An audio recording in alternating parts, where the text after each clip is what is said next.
McMenamin also detailed in the piece that a source familiar with James' thinking told ESPN that the Lakers' approach and how they showed their interest in retaining him will be a factor in his decision to return to Los Angeles or not. So, Jay, will I ask you, have the Lakers taken LeBron for granted? Kenny, I'm really curious to get your opinion on this because, look, the clip that's going viral around J.J. Redick getting the 100-game ball is, like, fascinating, right? It's like, okay, like, is that intentional? Maybe. I mean, for a guy that is the all-time winningest player in the history of the NBA, doesn't get the game ball. But I think it's one of these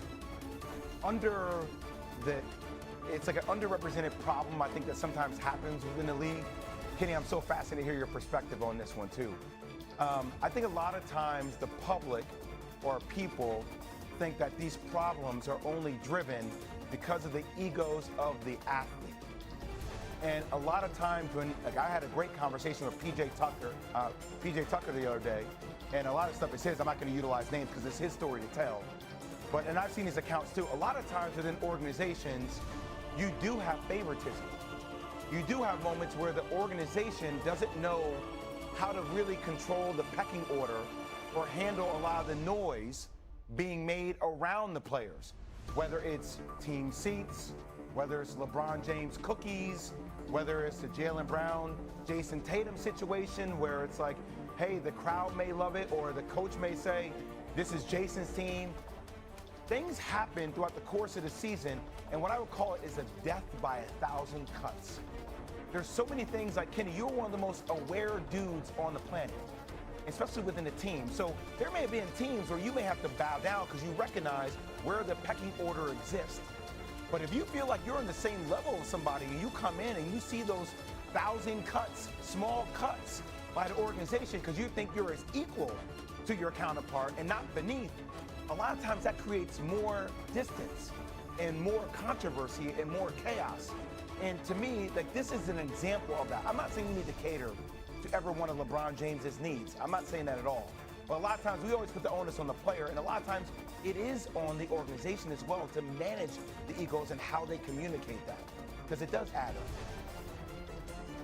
Well, I've been blessed to play with two of the greatest players that I feel has ever played in the game. And in college, I played with Michael Jordan, and in the NBA with Hakeem Olajuwon. And never, ever in their tenures that I've played with them, I heard the word "my team" or "taken for granted," because the things that they worried about were not cookies. It just wasn't cookies, or seats on the plane, or seats in the stands and where they go. And if you ask me, did the Lakers take him for granted? I would say no, because when he wanted Anthony Davis to be there, that somebody who could help him win a championship, they went out and figured out a way to get him. When they needed to make another trade and they brought Luka Doncic into the fold, they did it. When they needed Rui Hachimura, when they needed Rui, a guy who could be at the small forward. And when they needed to draft your son, they did it.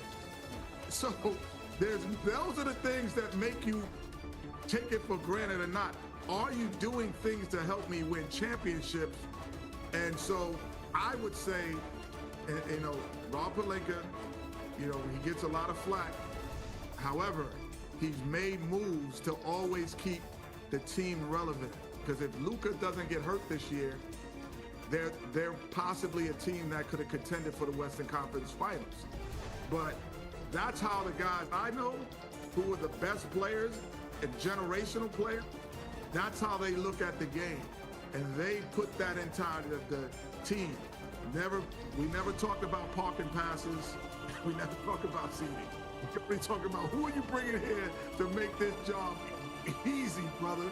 That's it. That's fair. Okay. Let's take this conversation deeper. Let's throw out the words taken for granted.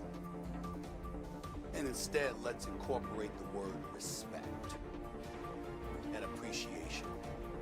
There's a battle that's going on here. If the reports are to be believed, and we have no reason to believe otherwise, because Dave McMenamin does a great job covering the team, and obviously he's somebody that LeBron James has confided in. So LeBron James felt like, the scoring record or, the wins rather, and, instead of him being acknowledged, Rob Pelinka acknowledges J.J. Redick.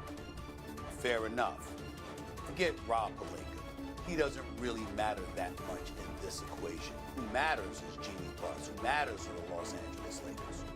On one hand, you're LeBron James that came to the Lakers when they were losing games, when Kobe has stepped away from the game, when they clearly didn't have winning in their sights or what have you. And you go and you bless that franchise with your presence. That's something to be appreciated, one would think, by the Los Angeles Lakers if you are LeBron James. If you're the Los Angeles Lakers, you're a franchise that had 16 championships at that time.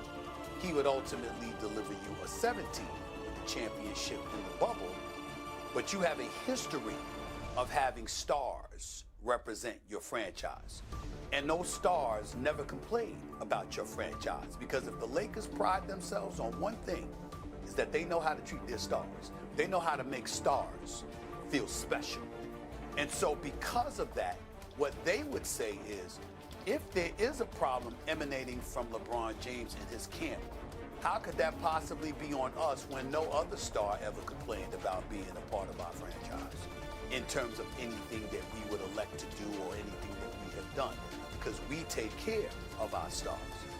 LeBron James, on the other hand, obviously feels a little bit differently. And so when you have a situation where it involves respect, not taken for granted, I would tell you, Kenny, you know this. Jay, you know this. Take it for granted, all that stuff, throw that out the window. But you better not have Akeem Olajuwon feeling disrespected. You better not have Michael Jordan feeling disrespected. Remember when he felt disrespected by Jerry Krause? Remember what that was like for Jerry Krause after that? You understand what I'm saying? Because Michael Jordan didn't publicize anything, but it was clear. He ain't having that. And Akeem the Dream Olajuwon, have you met that man? Have you talked to that man, ladies and gentlemen? Chances are you don't have to. Because let me tell you something, he is a walking embodiment of a man who requires respect. He is a kind, gentle man, but do not think for 1 second that you could disrespect that man and get away with it. So we have those things going on, where if you're LeBron James, what's your definition of disrespect? If you're his camp, what's your definition of disrespect? You listen to some folks talk about it, they'll tell you that LeBron is committed to excellence, whereas the Lakers were willing to accept mediocrity. And that's not something that he was going to stand pat for. Obviously, the Lakers would refute such a notion. They would say there's no way in hell there's any truth to that. So you're not on the same page, not to mention the fact he's in his 40s and on his way out, and Luka's in his 20s and hasn't even hit his prime yet. So all of those things, it was one thing to have a new face of a franchise, but it's another thing to be ecstatic that you got the new face to such a degree that you give the impression to the older guy, now you can get your ass on out of here because we don't really want you here that much anymore anyway. Until Luka gets hurt.